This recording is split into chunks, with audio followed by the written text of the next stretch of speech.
Hello, everyone. My name is Abosede. You can call me Prof. Bose. Recently, the Nigerian female national football team, the Super Falcons, clinched their 10th African Cup of Nations title in Rabat, Morocco.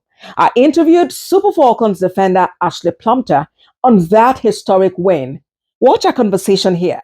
Good to have you here, Ashleigh. Thank you so much. Thank you. How did it feel on the pitch? First, during the first half when you were 2 goals down, how did you feel? I'll be honest, I think I felt like every other Nigerian fan watching when I came in at halftime. I just needed to sit and have a second with myself. I don't think any of us were really expecting to go 2 goals down. I think for the whole tournament as well, like we were known to have a really good defensive record, and we only conceded 1 goal, which was a penalty up until that point. So yeah, it did kind of shake us a little bit, but I think, when we went into at halftime, we knew that this was like do or die almost. So we knew that when we went out for the second half, that we had to make a difference. And you did make a difference. Yeah. And the Nigerians were really so happy about what you put out there. So talk to us about the drive. What was that passion? What was fueling your passion to record that success?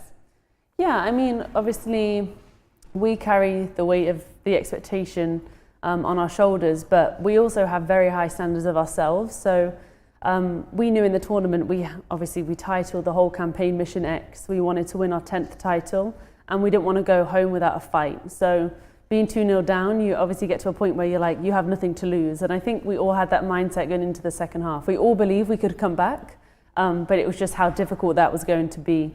I think when we made a couple of subs, and then we started to pressure the Moroccan team a bit more and win the ball back, and in their final third I think we created more opportunities, and then we just kind of got momentum and Morocco got tired and we executed the game plan in the second half. I know the Niger spirit was just there all through. So talk to us about the reception. The president, did something very wonderful. It received commendations from different quarters celebrating your team on this 10th victory. Talk to us about how you and members of the team feel about the recognition accorded you by the president.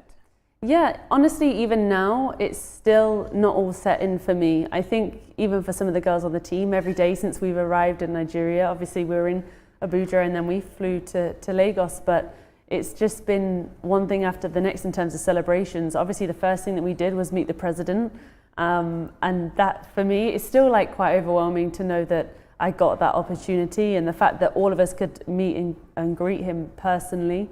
To be hosted the way that we were as well it was a beautiful occasion. We arrived, we were given flowers, we had pictures.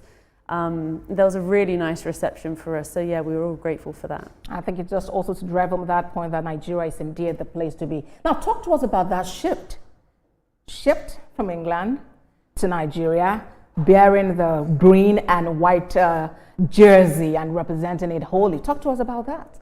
Yeah, it's definitely been, I always speak to my dad about this, like it's been a journey that's gone way beyond football for me.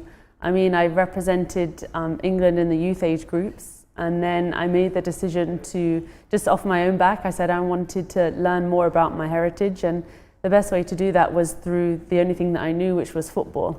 And there is a backstory to that. I can do a long story short, but I've got a younger sister who she kind of wanted to delve into her heritage, and I never really had, and my dad hadn't really either. So my sister, she's 12 years younger than me, and she actually at this time, when I think she was about 10, she was trying to learn Yoruba from my grandfather, and obviously we were brought up in a very British household.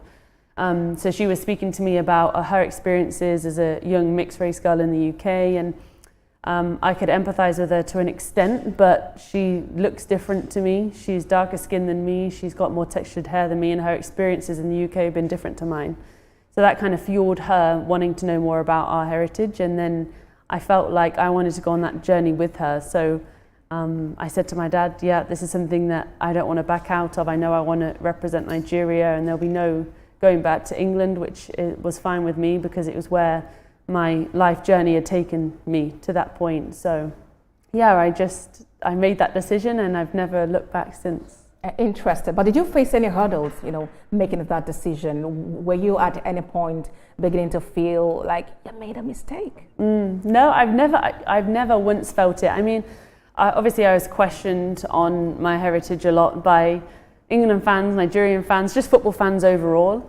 But then I think I'll be honest, I think more like, obviously I've been on the team now for 4 years, and people have gotten to know my journey a little bit more and why I do what I do and why I represent what I do. And I think being able to take people on that journey with me, they now have an understanding, and I don't get those questions as much. All right. And I'm curious if you've learned any local languages just yet, or is it Pidgin? How do you do it? Oh my gosh. Is anyone want to express how you did, how far? You're right, I do fine.